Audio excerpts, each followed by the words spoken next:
નમસ્કાર શ્રોતાજનો, આપ સૌને મારા જય શ્રી રામ, જય શ્રી કૃષ્ણ. અવંતી રાજ્યના જંગલમાં એક નાગ અને નાગણ રહેતા હોય છે. બંને વચ્ચે ખૂબ જ ગાઢ પ્રેમ હતો. નાગ અને નાગણ એક પહાડ પર ખૂબ જ પ્રેમપૂર્વક રહેતા હોય છે. એક દિવસ નાગણ પોતાના ભોજનની શોધમાં જંગલમાં ફરવા હાટું નીકળી. જંગલમાં એક જગ્યાએ નાગણે ગોબર ખાવાવાળા એક મોટા કીડાને જોયો. એટલે નાગણે વિચાર કર્યો કે આજે ભોજનમાં તો મને કંઈ મળ્યું નથી, તો પછી આ કીડાને ખાઈને જ મારું પેટ ભરી લઉં. આવો વિચાર કરીને તે નાગણ તે કીડાની નિકટ જાય છે. નાગણ તે કીડાને પોતાનો શિકાર બનાવવાની તૈયારીમાં જ હતી અને તે જ સમયે તે કીડો એક મનુષ્યના રૂપમાં પરિવર્તિત થઈ જાય છે. નાગણે જોયું કે તે કીડો એક દિવ્ય રાજાના રૂપમાં પરિવર્તિત થઈ ગયું હતું અને આ દ્રશ્ય જોઈને તે નાગણ ખૂબ જ આશ્ચર્યમાં પડી ગઈ. રાજા તો ત્યાંથી ચાલ્યો ગયો અને નાગણ ભોજનની વ્યવસ્થા કરીને પાછી નાગ પાસે આવી જાય છે. નાગણે આ વાત તેના પતિ નાગને કહી જણાવી કે હે સ્વામી, આજે મેં જંગલમાં એક ખૂબ જ વિચિત્ર ઘટના જોઈ છે, જેને જોઈને હું ખૂબ જ આશ્ચર્યચકિત થઈ ગઈ છું. એટલે નાગે પૂછ્યું કે તે એવું તે શું જોઈ લીધું કે જે ઘટનાને તો હું વિચિત્ર કરી છે. ત્યારે નાગણ કહે છે કે હે સ્વામી, આજે હું જ્યારે ભોજનની શોધમાં જંગલમાં ગઈ ત્યારે જંગલમાં મેં એક જગ્યા પર ખૂબ જ વિશાળ શરીરવાળા કીડાને જોયો. મેં વિચાર્યું કે તે કીડાને હું ભોજન બનાવી લઉં. જેવી જ હું તેના પર આક્રમણ કરવા માટે આગળ વધી કે તે કીડો એક વિશાળ શરીરવાળા રાજાના રૂપમાં પરિવર્તિત થઈ ગયો. તે કીડો એક ક્ષણમાં મનુષ્યમાં બદલાઈ ગયો અને આ વાત મારી સમજણમાં નથી આવતી. જો તે કીડો હતો તો રાજા કેવી રીતે બની ગયો, અને જો તે કોઈ રાજા હતો તો પછી તે કીડો કેમ બન્યો? નાગણની આ વાત સાંભળીને નાગ કહેવા લાગ્યો કે હે પ્રિય, મને લાગે છે કે તે જંગલમાં આજે તે રાજા ધર્મધ્વજને જોઈ લીધા છે, જે આ દેશના રાજા છે. નાગની વાત સાંભળીને નાગણ વધારે હેરાન થઈ ગઈ. તે પૂછવા લાગી કે રાજા ધર્મધ્વજે એવા તે કયા ખરાબ કર્મ કરી લીધા કે જેના કારણે તેમને કીડો બનવું પડ્યું? મેં તો સાંભળ્યું છે કે આપણા અવંતીના રાજા ખૂબ જ ધર્માત્મા છે, મોટા દાનવીર છે. દાન પુણ્ય કર્યા વગર તો તે ભોજન પણ નથી કરતા, તો પછી તેમનાથી તો એવું કયું પાપ થઈ ગયું? ત્યારે નાગ કહે છે કે રાજા ધર્મધ્વજનો આ સ્વભાવ તેમના માટે મુસીબતનું કારણ બની ગયું કે તે અત્યંત મોટા દાની ધર્માત્મા હતા. તેમણે કંઈક એવું દાન કરી દીધું જેના કારણે રાજા ધર્મધ્વજને એક કીડાની યોની ભોગવવી પડી. ત્યારે નાગણ કહે છે કે મહારાજ, મને કંઈ પણ સમજાતું નથી, તમે મને વિસ્તારપૂર્વક જણાવો, વિસ્તારપૂર્વક સમજાવો કે રાજા ધર્મધ્વજ સાથે આવું કેમ થયું? ત્યારે નાગ કહે છે કે પ્રિય, હવે તમે ધ્યાનથી સાંભળો કે દાન ધર્મ કરવાવાળો રાજા આ કીડાની યોનિમાં કેવી રીતે આવી ગયો. આ પ્રાચીન સમયની વાત છે. આ પ્રસિદ્ધ નગરી અવંતીમાં એક મહાદાની રાજા ધર્મધ્વજ રાજ કરતા હતા. રાજા ધર્મધ્વજ એટલા મોટા દાનવીર હતા કે જ્યાં સુધી તે પોતાના દ્વાર પર આવેલા ભૂખ્યા ભિખારીને ભોજન ન કરાવી લે, જરૂરિયાતમંદ લોકોને દાન ન કરી લે, ત્યાં સુધી તે પોતે પણ ભોજન નહોતા કરતા. આ તેમનો રોજનો નિત્ય કર્મ હતો. આખા રાજ્યમાં તેમની ખૂબ જ પ્રશંસા થતી હતી. નાગે કહ્યું, હે નાગણ, તે રાજા ખૂબ જ ધર્માત્મા હતા, પરંતુ તેમના દાન ધર્મ કરવાનો પણ એક નિયમ હતો. તે એક નિશ્ચિત સમય સુધી જ દાન કરતા હતા. રાજા ધર્મધ્વજ સવારે 10 વાગ્યાથી દાન કરવાનું ચાલુ કરતા હતા અને સૂર્યાસ્ત થયા પછી દાન કરવાનું બંધ કરી દેતા. સૂર્યાસ્ત થયા બાદ જો કોઈ ત્યાં આવી જતો તો તે તેમને દાન નહોતા આપતા, પરંતુ તેમને બીજા દિવસે આવવા માટે કહેતા. રાજાની આ ખ્યાતિ ધીરે ધીરે દેશ અને વિદેશોમાં ફેલાઈ ગઈ હતી. રાજા ધર્મધ્વજ ખૂબ જ મોટા દાની રાજા હતા. હવે તો દરરોજ તેમના દ્વાર પર દાન લેવા માટે ભીડ લાગેલી રહેતી હતી. તે દરરોજ ગરીબ અને જરૂરિયાતમંદ વ્યક્તિઓને પોતાના બંને હાથમાં જેટલી સુવર્ણ મુદ્રાઓ આવતી તેટલું ધન તેમને આપતા હતા. ત્યારબાદ બધા લોકો દાન મેળવીને રાજાની જય જયકાર કરીને ચાલ્યા જતા. દર્શક મિત્રો, તે જ અવંતી નગરીમાં કોઈ એક ગામની આસપાસ જંગલમાં એક બ્રાહ્મણ પરિવાર રહેતું હતું. બ્રાહ્મણ ખૂબ જ તપસ્વી હતું. બ્રાહ્મણની પત્ની અને તે બંને ખૂબ જ આરામથી પોતાનું જીવન વ્યતીત કરી રહ્યા હતા. બંનેની સ્થિતિ ખૂબ જ ગરીબ હતી, પરંતુ બ્રાહ્મણ ખૂબ જ તપસ્વી હતું. તે ક્યાંય પણ ભિક્ષા માગવા માટે નહોતા જતા. તેમને પોતાની મહેનતથી જે કંઈ પણ મળતું તેને ખાઈને પોતાના જીવનનો સમય પસાર કરી લેતા અને ત્યારબાદ બાકીનો સમય ભગવાનના નામ સ્મરણને ભજનમાં પસાર કરતા. એક દિવસ બ્રાહ્મણની પત્નીએ પડોશમાં જઈને કોઈના મુખેથી સાંભળ્યું કે મહારાજ ધર્મધ્વજ ખૂબ જ મોટા દાની રાજા છે. બ્રાહ્મણની પત્ની પડોશમાંથી આ વાત સાંભળીને ઘરે આવી અને પોતાના પતિને કહેવા લાગી કે હે પતિદેવ, મેં સાંભળ્યું છે કે અવંતીના રાજા ધર્મધ્વજ તે ખૂબ જ મોટા દાની રાજા છે. તેમના દ્વારથી આજ સુધી કોઈ પણ નિરાશ થઈને પાછું નથી ગયું. તમે પણ મહારાજના દરબારમાં એક વખત જાઓ, રાજા પાસેથી દાન લઈ આવો. રાજા જે ધન આપણને આપશે તેનાથી આપણી બધી જ ગરીબી દૂર થઈ જશે. આ વાત જ્યારે બ્રાહ્મણે સાંભળી ત્યારે તે કહેવા લાગ્યો કે જો મારી જિંદગીનો અડધો સમય તો પસાર થઈ ચૂક્યો છે અને હવે અડધી જિંદગી બચી છે, તે પણ હું જેમ તેમ કરીને વિતાવી લઈશ, પરંતુ હું કોઈના દ્વાર પર હાથ ફેલાવા હાટું નહીં જાઉં. ત્યારે બ્રાહ્મણની પત્ની બોલી કે મહારાજ, તમે કેવી વાત કરી રહ્યા છો? જ્યારે તમારો રાજા દાન આપી રહ્યો છે ત્યારે પ્રજાએ દાન લેવામાં કોઈ સંકોચ રાખવો જોઈએ નહીં. અને એમ પણ આપણે બ્રાહ્મણ છીએ, દાન લેવાનો આપણો ધર્મ છે, આપણો અધિકાર છે. હું કહું છું કે તમે રાજાની પાસે જાઓ. પોતાના પરિવારની સારી રીતે પાલન પોષણ કરવાની જવાબદારી દરેક ગૃહસ્થ વ્યક્તિની હોય છે. દરેક ગૃહસ્થ વ્યક્તિનો ધર્મ છે કે તે પોતાના પરિવારને સુખી રાખે, તેને બધી જ સુખ સુવિધાઓ પ્રદાન કરે. જે લોકો આવું નથી કરતા તે પાપના ભાગી હોય છે. ત્યારે બ્રાહ્મણદેવ કહેવા લાગ્યા કે ઠીક છે, જો તું આટલો આગ્રહ કરે છે તો હું જરૂરથી રાજાના દરબારમાં જઈશ. પોતાની પત્નીના આગ્રહના કારણે તે બ્રાહ્મણ રાજા ધર્મધ્વજના દરબારમાં જવા હાટુ નીકળી પડ્યા. સાંજનો સમય હતો. બ્રાહ્મણને ચાલતા ચાલતા સાંજ પડી ગઈ, સૂર્યાસ્ત થઈ ગયો. બીજી તરફ રાજા ધર્મધ્વજનો દાન આપવાનો એક નિશ્ચિત સમય હતો. તે દિવસે રાજાના દરબારમાં જેટલા જરૂરિયાતમંદ લોકો આવ્યા હતા તે બધા દાન લઈને જઈ ચૂક્યા હતા. હવે રાજાનો દાન આપવાનો સમય સમાપ્ત થઈ ગયો હતો. બધી જ દાન વસ્તુઓની પેટીઓ પર તાળા મારી દીધા.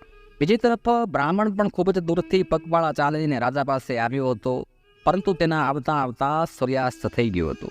એટલે રાજાએ બ્રાહ્મણને કહ્યું કે બ્રાહ્મણદેવ, તમે આવતીકાલે દાન લેવા હાટું આવજો. આજે મારો દાન દેવાનો સમય સમાપ્ત થઈ ગયો છે. એટલે બ્રાહ્મણે કહ્યું કે હે રાજન, હું કાલ સુધી રાહ નહીં જોઈ શકું. હું રોજ રોજ દાન લેવા માટે હું તમારી પાસે નહીં આવી શકું.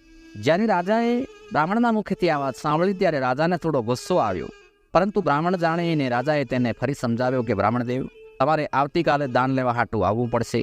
આજે તો હું તમને દાન નહીં આપી શકું. એટલે બ્રાહ્મણે કહ્યું કે રાજાનું, હું એક ગરીબ બ્રાહ્મણ છું અને ખૂબ જ દૂરથી પગપાળા ચાલીને તમારા દ્વાર પર આવ્યો છું. કૃપા કરીને મને પણ દાન આપી દો. એટલે રાજાએ કહ્યું કે બ્રાહ્મણદેવ, મને ક્ષમા કરો. મારો એક નિયમ છે કે હું સૂર્યાસ્ત થઈ ગયા બાદ દાન આપવાનું બંધ કરી દઉં છું. તમે મારી પાસે સૂર્યાસ્ત થઈ ગયા પછી આવ્યા છો. તમે અમે પાછા જતા રહો અને આવતીકાલે સવારે તમે ફરીથી મારી પાસે આવજો. હું તમને દાન જરૂર આપીશ. આવતીકાલે જ્યારે તમે મારી પાસે આવશો ત્યારે હું તમને આજનું અને આવતીકાલનું એમ 2 દિવસનું દાન ભેગું આપીશ. આ સમયે હું દાનની પેટીઓ પર તાળા મારીને આવ્યો છું. હવે હું તમને દાન નહીં આપી શકું. બ્રાહ્મણ થોડો જેદી સ્વભાવનો હતો અને તે તપસ્વી હતો અને રાજાથી પરિચિત ન હતો. તે રાજાને કહેવા લાગ્યો કે મહારાજ, તમે મને અત્યારે દાન આપો. હું આવતીકાલ સુધી રાહ નહીં જોઈ શકું. રોજ રોજ દાન લેવા માટે હું તમારી પાસે નહીં આવી શકું. અને આટલું સાંભળીને રાજાને ક્રોધ આવી ગયો કે આ કેવા પ્રકારનો માણસ છે. પરંતુ બ્રાહ્મણ જાણીને રાજાએ ફરી તેને સમજાવ્યો કે મહારાજ, આજે હું તમને દાન નહીં આપી શકું. રાજા અને બ્રાહ્મણ વચ્ચે આ પ્રકારનો વાર્તાલાપ ચાલુ હોય છે ને ચાલતા ચાલતા રાજા એક ઘોડાના તબેલાની નજીક આવી ગયા હતા. એટલે ત્યાં એક જગ્યાએ ઘોડાઓની લીંદ પડી હતી. તો રાજાએ જોયું કે આ બ્રાહ્મણ આજે દાન લેવા માટે જીદ કરી રહ્યો છે. ત્યારે દાન રૂપમાં રાજાએ ઘોડાની લીંદ ઉઠાવી અને તે બ્રાહ્મણના કમંડલમાં મૂકી દીધી. તે રાજાના બંને હાથમાં જેટલી લીંદ આવી તેટલી લીંદ ઉઠાવીને બ્રાહ્મણને આપવા લાગ્યા. અને બ્રાહ્મણે પણ સન્માનપૂર્વક પોતાનું ભિક્ષાપાત્ર આગળ ધર્યું અને રાજાએ બ્રાહ્મણને કમંડળમાં ઘોડાની લીંદ નાખી દીધી. બ્રાહ્મણ તે ઘોડાની લીંદ લઈને પોતાના ઘર તરફ સન્માનપૂર્વક પ્રયાણ કરે છે. બીજી તરફ ઘરે બ્રાહ્મણની પત્ની રાહ જોઈ રહી હતી કે આજ મારા પતિદેવ રાજા પાસેથી દાન લઈને આવતા જ હશે. બ્રાહ્મણની પત્ની વિચારી રહી હતી કે રાજા સાહેબ તેમને સોનાની મહોરો આપશે, જેનાથી અમારી બધી જ ગરીબી દૂર થઈ જશે. જ્યારે તે પોતાના પતિને આવતા જુએ છે ત્યારે બ્રાહ્મણની પત્ની ખૂબ જ પ્રસન્ન થાય છે અને બ્રાહ્મણને કહેવા લાગે છે કે હે પતિદેવ, આજે રાજા સાહેબે તમને કેટલું દાન આપ્યું છે. હું તમને કહેતી હતી ને કે તમે મહારાજના દરબારમાં જાઓ, મહારાજ આપણી ગરીબી જરૂર દૂર કરશે. પત્નીની વાત સાંભળીને તે બ્રાહ્મણ કહેવા લાગ્યો કે હે દેવી, દાન આપવાવાળાએ દાન આપી દીધું છે અને મેં તેને લઈ પણ લીધું છે. તો એક કામ કર, આ સ્થાનને ગોબરથી લીંપી દે. ત્યારબાદ હું તને રાજા દ્વારા આપવામાં આવેલું દાન બતાવીશ, નહીં તો આ દાન અપવિત્ર થઈ જશે. ખૂબ જ પ્રસન્નતાથી બ્રાહ્મણની પત્ની તે જગ્યાને ગોબરથી લીંપી દીધી અને તે જગ્યા પર એક દીવો પ્રગટાવી દીધો. ત્યારબાદ તે ત્યાં જઈને બેસી ગઈ એટલે બ્રાહ્મણે ઘોડાની લીંદથી ભરેલું તે પાત્ર તેની પત્નીને આપી દીધું. આ જોઈને બ્રાહ્મણની પત્ની ખૂબ જ આશ્ચર્યચકિત થઈ ગઈ અને કહેવા લાગી કે મહારાજ, તમે કેવી મજાક કરી રહ્યા છો? બ્રાહ્મણદેવે કહ્યું કે હું મજાક નથી કરતો. રાજાએ મને જે વસ્તુ દાનમાં આપી છે એ હું તને આપું છું. દર્શક મિત્રો, હવે બ્રાહ્મણની પત્ની ખૂબ જ દુઃખી થઈ ગઈ અને કહેવા લાગી કે રાજાએ આપણને લીંદનું દાન આપ્યું. રાજાના ઘરમાં ધન ખૂટી ગયું, પણ કંઈ વાંધો નહીં. મહારાજથી કદાચ ભૂલ થઈ ગઈ હશે. તમે ફરીથી રાજાની પાસે જાઓ. બ્રાહ્મણ ખૂબ જ ખોદાર સ્વભાવનો હતો. તેણે તેની પત્નીને કહ્યું કે ના, હવે હું રાજાના દરબારમાં ક્યારે નહીં જાઉં. તે દિવસ બાદ ક્યારેય પણ તે બ્રાહ્મણ રાજાના દરબારમાં દાન લેવા હાટું ગયો નહીં. જેમ તેમ કરીને તે પોતાના જીવનને પસાર કરવા લાગ્યા. પોતાની ઘાસથી બનેલી ઝૂંપડીમાં એ બ્રાહ્મણને એની પત્ની બને રહેતા હતા અને ધીમે ધીમે જીવનને પસાર કરી રહ્યા. તે બ્રાહ્મણે તે ઘોડાની લીંદને પોતાના ઘરના દ્વાર પર મૂકી દીધી. જો તમે તમારા જીવનમાં કોઈ વસ્તુનું દાન કર્યું છે તો પરલોકમાં તેનું ફળ હજારો ગણું થઈ અને તમને પ્રાપ્ત થાય છે. રાજાએ જે લીંદનું દાન કર્યું હતું તે લીંદ ભગવાનની કૃપાથી દિવસ રાત વધવા લાગી. તે બ્રાહ્મણના ઘરના દ્વાર પર ધીમે ધીમે તે લીંદનો એક મોટો પહાડ બની ગયો. રાજાના દાનનું ફળ પણ ખૂબ જ ઝડપથી વધી રહ્યું હતું. થોડા સમય બાદ એક વિશાળ પર્વત બની ગયો. બ્રાહ્મણ અને એની પત્ની આ દ્રશ્ય રોજ જોતા હતા. બ્રાહ્મણની પત્ની બ્રાહ્મણને પૂછતી હતી કે મહારાજ, આ લીંદનું હવે શું થશે? આ તો દરરોજ વધી રહી છે. હે સ્વામી, તમે તો વેદોના જ્ઞાની છો, તમે તો વિદ્વાન છો, મને આનો મતલબ જણાવો. ત્યારે બ્રાહ્મણે જણાવ્યું કે આ રાજાના દાનનું ફળ વધી રહ્યું છે અને આ ફળને રાજાએ જ ભોગવવું પડશે. જો આપણે તેને ઉપયોગમાં લીધો હોત તો રાજાને તેનું શુભ ફળ પ્રાપ્ત થાત. હવે જ્યારે આ દાન આપણા કોઈ પણ કામનું નથી તો આનું પરિણામ પણ હવે રાજાએ ભોગવવું જ પડશે. આ વાત સાંભળીને બ્રાહ્મણની પત્ની વિચારમાં પડી ગઈ અને ધીમે ધીમે વખત વીતતો ગયો. તે લીંદનું પહાડ ખૂબ જ મોટો થઈ ચૂક્યો હોય છે. ધીમે ધીમે 30 વર્ષનો સમય વીતી ગયો અને એક દિવસની વાત છે. રાજા ધર્મધ્વજ જંગલમાં શિકાર કરવા હાટું જાય છે, પરંતુ તે દિવસે રાજા ધર્મધ્વજને કોઈ શિકાર મળતો નથી. રાજાઓના પહેલાના એવા નિયમો હતા કે રાજાને જ્યારે કોઈ શિકાર ન મળે ત્યારે તે શિકાર વગર પાછા પોતાના રાજ દરબારમાં પાછા ન ફરતા. ભલે તેમણે રાત્રિ રોકાણ કંઈ રસ્તામાં કરવું પડે. એટલે સૂર્યાસ્ત થઈ ગયો, સાંજ પડી ગઈ. રાજા ધર્મધ્વજ વિચારવા લાગ્યા કે સૂર્યાસ્ત થઈ ગયા બાદ કોઈ પણ પશુ જીવને હેરાન કરવો એ ક્ષત્રિયોનો ધર્મ નથી કહેવાતો. એટલે રાજા તે જંગલમાં રોકાણ માટેનું સ્થાન શોધવા લાગે છે અને જગ્યા શોધતા શોધતા રાજા એ બ્રાહ્મણના ઘરે પહોંચી જાય છે. જે બ્રાહ્મણને 30 વર્ષ પહેલા રાજાએ ઘોડાને લીંદનનું દાન આપ્યું હતું, પરંતુ રાજા તે ઘટનાને ભૂલી ગયા હતા.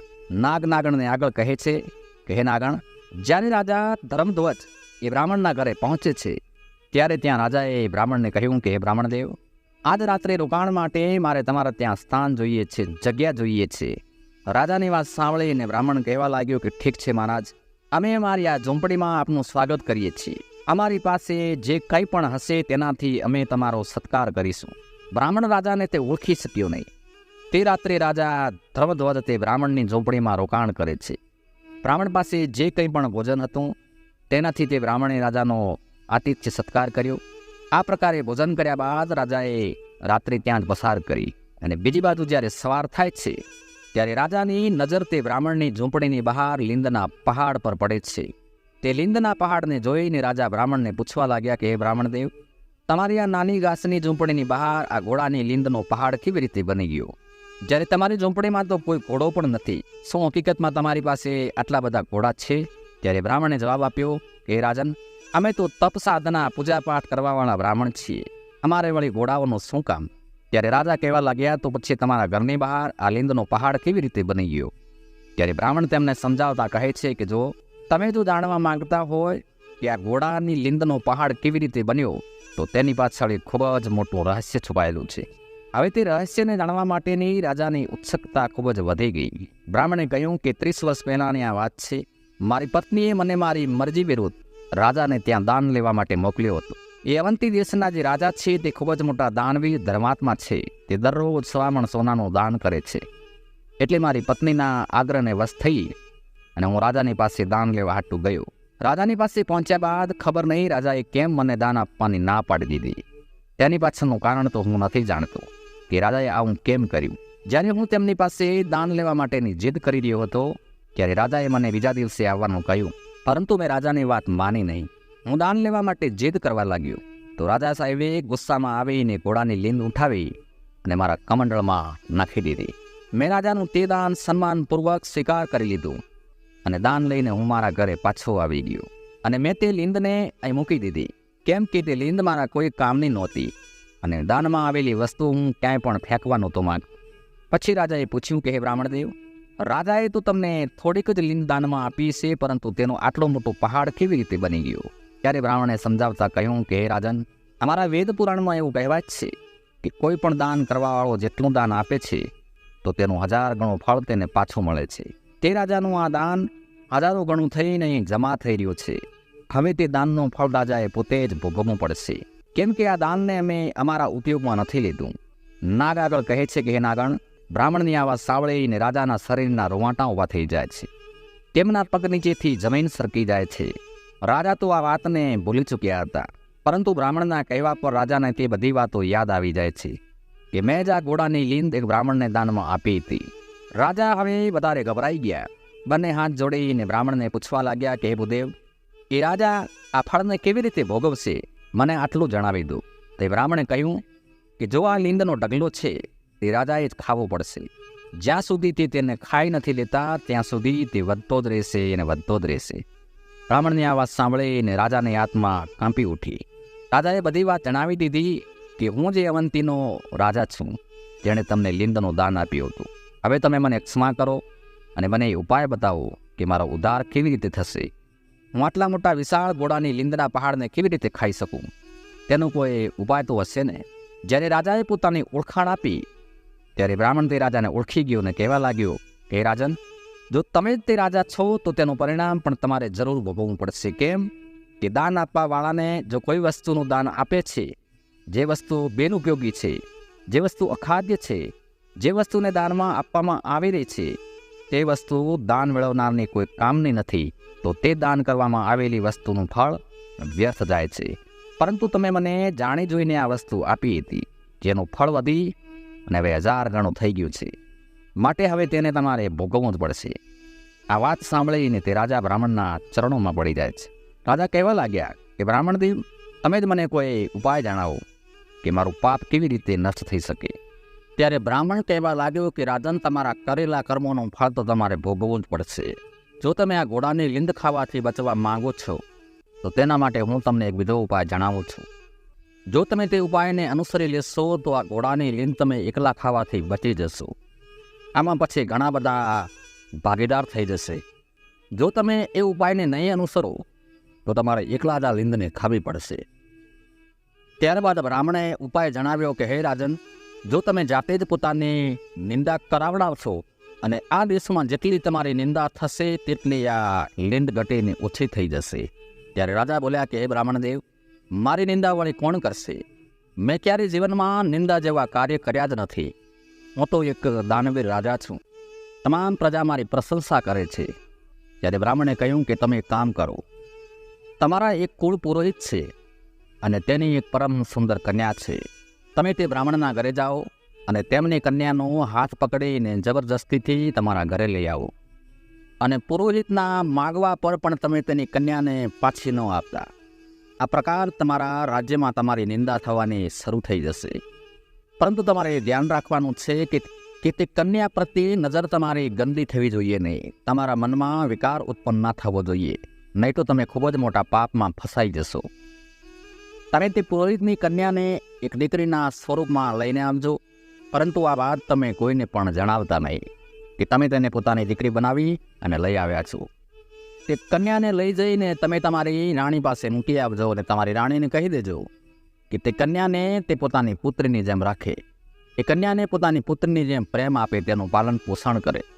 તમારા દેશની પ્રજા વિચારશે કે તમે ખૂબ જ ખોટું કાર્ય કર્યું છે, તમે ખૂબ મોટું પાપ કર્યું છે. ત્યારબાદ આખા નગરમાં તમારી નિંદા થવાની શરૂઆત થઈ જશે અને આ લીંદનો પહાડ ઘટીને ખૂબ જ નાનો થઈ જશે.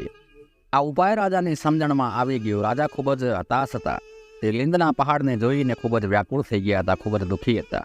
હવે તે રાજા પોતાના રાજ્યમાં પાછા આવી જાય છે અને આવીને તરત જ તે પોતાના કુળપુરોહિતના ઘરે પહોંચી જાય છે. કુળપુરોહિતે જ્યારે રાજાને પોતાના ઘરે આવેલા જોયા ત્યારે તેમનો ચહેરો ખૂબ જ ઉદાસ હતો. કુળપુરોહિતે પૂછ્યું કે રાજન, તમે આટલા ઉદાસ કેમ છો? ત્યારે રાજાએ કહ્યું કે હે ગુરુદેવ, તમે તમારી દીકરીને બોલાવો, મારે તેનું કામ છે. ગુરુજીએ વિચાર્યું કે રાજા છે, કદાચ કોઈ ઇનામ આપવું હશે, હોઈ શકે તેમને કોઈ જરૂરી વાત કરવી હોય. ગુરુદેવે આવો વિચાર કરીને પોતાની દીકરીને બહાર બોલાવી, અને જેવી જ ગુરુની પુત્રી બહાર આવી ત્યારે તરત જ રાજાએ કુળપુરોહિતને ધક્કો માર્યો અને જબરજસ્તી કુળપુરોહિતની પુત્રીનો હાથ પકડી અને રથમાં બેસાડીને પોતાના મહેલમાં લઈ ગયા. બેચારો કુળપંડિત પોતાની દીકરી માટે વિનંતી કરતો રહ્યો કે મહારાજ, તમે આ શું કરી રહ્યા છો? આ અન્યાય છે. પરંતુ રાજાએ તેમને એક પણ વાત સાંભળી નહીં અને તે ચૂપચાપ તેમની પુત્રીને લઈ અને પોતાના મહેલમાં આવી ગયા. મહેલમાં આવીને રાજાએ પોતાની રાણીને કહ્યું કે મહારાણી, આ કન્યા આપણી પુત્રી છે, તેને કોઈ પણ તકલીફ ના પડવી જોઈએ. આ કન્યાને ખૂબ જ પ્રેમથી આપણી પુત્રીની જેમ રાખવાની છે અને આ વાત તમારે કોઈને પણ બહાર જણાવવાની નથી. રાણીએ પૂછ્યું કે મહારાજ, તમે આ કન્યાને અહીં શું કામ લઈ આવ્યા છો? આ તમારા ગુરુની પુત્રી છે. એટલે રાજાએ રાણીને કહ્યું કે રાણી, તમે ચૂપચાપ તમાશો જોતા જાઓ. હું જે કરી રહ્યો છું તે મારા ઉદાર હાથું કરી રહ્યો છું. જ્યારે રાજા પોતાના ગુરુની પુત્રી લઈને આવ્યા હતા ત્યારે આખા નગરના લોકોએ તેમને જોયા હતા. તે સમયે તો કોઈએ કાંઈ કહ્યું નહીં, પરંતુ ધીમે ધીમે રાજ્યમાં રાજાની નિંદા થવાની શરૂઆત થઈ ગઈ. આખા રાજ્યના પોતાના બધા જ લોકો પોતાના રાજાની નિંદા કરવા લાગ્યા. એ રાજા તો ખૂબ જ ખરાબ માણસ છે, જેણે પોતાના ગુરુની પુત્રીને પોતાની પત્ની બનાવીને જબરજસ્તી પોતાના ઘરમાં રાખી દીધી છે. અમે તો પહેલાંથી જ કહેતા હતા કે રાજા ખૂબ જ અન્યાયી છે. આ રાજા લોકોને દાન આપવાનો ફક્ત દેખાડો કરી રહ્યો છે. આ બાજુ નાગ આગળ કહે છે કે નાગણ, આ પ્રકારે આખા રાજ્યમાં રાજાની નિંદા થવા લાગી. બધી જ પ્રજા આ પ્રકારે આખા રાજ્યમાં રાજાની નિંદા કરવા લાગી. બધા લોકો કહેવા લાગ્યા કે આવા રાજાનો શું ભરોસો, જે પોતાના ગુરુનો પણ ના થયો. નગરમાં જેમ જેમ રાજાની નિંદા થતી રહી હતી તેમ તેમ ગરીબ બ્રાહ્મણના ઘરના દ્વાર પર તે ઘોડાની લીંદનો પહાડ નાનો થઈ રહ્યો હતો. જે લોકો રાજાની નિંદા કરી રહ્યા હતા તે લોકો તે લીંદના પહાડમાં રાજાના ભાગીદાર બની રહ્યા હતા. ધીમે ધીમે તે લીંદનો આખો પહાડ ખૂબ જ નાનો થઈ ગયો અને હવે ફક્ત જેટલી લીંદ રાજાએ દાનમાં આપી હતી તેટલી જ રહી ગઈ. રાજા થોડા દિવસો બાદ તે બ્રાહ્મણના ઘરે જાય છે ત્યારે જુએ છે કે બ્રાહ્મણના ઘરની આગળ લીંદનો પહાડ હવે ખૂબ જ નાનો થઈ ગયો હતો. અને હવે તો રાજાના તો એવા હાલ થઈ ગયા હતા કે રાજા જે રસ્તામાંથી પસાર થતા તે રસ્તા પર લોકો તેમને ખૂબ જ ગુસ્સા અને ઘૃણાના ભાવથી જોતા હતા. એક દિવસે જ્યારે રાજા તે બ્રાહ્મણના ઘરે પહોંચે છે ત્યારે તેમણે જોયું કે તે લીંદનો પહાડ ફક્ત એટલો જ રહી ગયો હતો જેટલી લીંદ તેમણે દાનમાં આપી હતી. આ જોઈને રાજા ખૂબ જ ખુશ થયા. તે એકદમ તે બ્રાહ્મણના ચરણોમાં પડી જાય છે અને કહેવા લાગી છે કે બ્રાહ્મણદેવ, તમે પહાડ જેટલી લીંદનો આ ઢગલો ખતમ તો કરી દીધો. જેટલા લોકોએ મારી નિંદા કરી હશે તેમના ભાગમાં આ લીંદ તો જતી રહી હશે, પરંતુ આ થોડી લીંદ રહી ગઈ છે. હવે આનો પણ કોઈ ઉપાય જણાવો. ત્યારે બ્રાહ્મણે કહ્યું કે રાજન, આ જે લીંદ રહી ગઈ છે તે તમારા હિસ્સાની છે. તમારે આને કોઈના કોઈ જન્મમાં તો ખાવી જ પડશે. તમારે આને ખાવા માટે કોઈ જન્મમાં કીડાની યોની ધારણ કરવી પડશે. ત્યારે રાજા બોલ્યા કે બ્રાહ્મણદેવ, કોઈ એવો ઉપાય જણાવો કે આ લીંદ ખતમ થઈ જાય. જો આના માટે મેં કોઈ જન્મ ધારણ કર્યો અને તેને ત્યારે ખાધું તો ન જાણે કેટલા જન્મો સુધી મારાથી પાપ થતા રહેશે. મારી ઈચ્છા છે કે તમે તમારી મંત્ર સાધના શક્તિથી થોડા સમય માટે મને કીડો બનાવી દો. કીડો બનીને હું આ લીંદને ખાઈ લઈશ. બ્રાહ્મણ કહેવા લાગ્યો કે રાજન, હું તમને કીડો પણ ન બનાવી શકું, આટલી સામર્થ્ય શક્તિ મારામાં નથી અને આ કામ તો વિધાતાનું છે. પરંતુ હું તમને એટલું જણાવી શકું કે અહીંથી મર્યા બાદ તમે એક કીડો બનશો અને જ્યારે તમે તમારા ભાગની લીંદ ખાઈ જશો ત્યારે તમે આ શ્રાપમાંથી મુક્ત થઈ જશો. તમે તો જીવનમાં કોઈ પાપ જ નથી કર્યા, હંમેશા દાન કર્યા છે, દાન આપ્યું છે, હંમેશા પુણ્યકર્મ કર્યા છે. તમારી ગણતરી મોટા મોટા દાનીઓમાં થાય છે. તમે હંમેશા ભૂખ્યા અને ગરીબ લોકોને દાન આપ્યું છે, પરંતુ તમારાથી આ ભૂલ થઈ ગઈ છે. એટલા માટે તમારે આ લીંદ તો ખાવી જ પડશે. કીડાનો જન્મ તો તમારે લેવો જ પડશે, પરંતુ આ લીંદને ખાતા તમે પાછા મનુષ્યની યોની ધારણ કરી લેશો. નાગનાગણને કહે છે કે થોડા દિવસો બાદ રાજા ધર્મધ્વજનું મૃત્યુ થઈ જાય છે અને મૃત્યુ બાદ તે રાજાને એક ગોબર ખાનારા કીડાનો જન્મ મળે છે. તે જે જગ્યા પર તે લીંદ પડેલી હતી તે જગ્યા પર જઈને તે કીડો લીંદ ખાવા લાગે છે. ધીમે ધીમે ઘણા વર્ષોમાં તે કીડો તે લીંદને ખાઈ જાય છે. લીંદને ખાતા ખાતા તે કીડો કદથી ખૂબ જ મોટો થઈ જાય છે. તે કીડાએ પોતાના ભાગની બધી જ લીંદ સમાપ્ત કરી લીધી. હવે થોડીક જ બાકી રહી ગઈ હતી. એક દિવસે તે કીડો તે જ કણને ખાઈ રહ્યો હતો. નાગ પોતાની નાગણને કહે છે કે નાગણ, ત્યારે તમારી નજર તે કીડા પર પડે છે. તેને જોઈને તમે એ સમજ્યા કે મને ભોજન મળી ગયું અને જેવું જ તમે કીડા પર આક્રમણ કરવાનું વિચાર્યું ત્યારે તે કીડો પોતાના ભાગની બધી જ લીંદ સમાપ્ત કરી ચૂક્યો હતો અને તે જ ક્ષણે તેનું પાપ નષ્ટ થઈ જાય છે અને તે મનુષ્ય રૂપમાં પ્રગટ થઈ જાય છે અને દિવ્ય દેહ પ્રાપ્ત કરી અને તે સ્વર્ગમાં જતો રહે છે. નાગે કહ્યું, નાગણ, જરૂરથી તમે તે જ રાજા ધર્મધ્વજને જોયા હશે, જેણે ક્રોધમાં આવીને એક બ્રાહ્મણને ઘોડાની લીંદ દાનમાં આપી હતી, જેના કારણે તેમને કીડાની અધમ યોનિમાં જન્મ લેવો પડ્યો. કહેવાય છે કે જે વ્યક્તિ બિનઉપયોગી વસ્તુઓનું દાન આપે છે, ગુસ્સામાં આવીને દાન આપે છે, અહંકારને વશ થઈને દાન આપે છે, તે હંમેશા પાપનો ભાગીદાર બને છે. દાન આપતા પહેલાં મનુષ્યએ પોતાની અંતર આત્માને ઢંઢોળવી જોઈએ. જો દાન આપવાનું સામર્થ્ય નથી તો દાન નહીં આપવું જોઈએ, અને જો દાન આપે તો આ બધી વાતોને ધ્યાનમાં રાખવી જોઈએ. જો તમે ગુસ્સામાં આવીને કોઈ બિનઉપયોગી વસ્તુઓનું દાન કરો છો તો એવું દાન આપવાવાળો નરકનો ભોગી બને છે. જ્યારે કોઈ પણ વસ્તુ દાનમાં આપો ત્યારે એ વિચારી લેવું જોઈએ કે તે વસ્તુ સામેવાળા વ્યક્તિને કોઈને કોઈ કામમાં આવવી જોઈએ, અને તેના કામમાં ના આવતી હોય તો તે દાન ન કહેવાય. આપણા દ્વાર પર આપવામાં આવેલું દાન આપણાને કેટલાય ગણું થઈને પાછું મળે છે, ભલે તે આ જન્મમાં મળે કે આવતા જન્મમાં મળે. જો આપણે કોઈના માટે જમવાની વસ્તુ દાનમાં આપીએ છીએ તો આવનારા કેટલાય જન્મોમાં આપણને ક્યારેય ભોજનનું સંકટ નહીં આવે. જો આપણે કોઈનો મજાક ઉડાવ્યો હોય અને અહંકારથી દાન કર્યું હોય તો તેનું ફળ આપણને હજારો ગણું થઈને ભોગવવું પડે છે.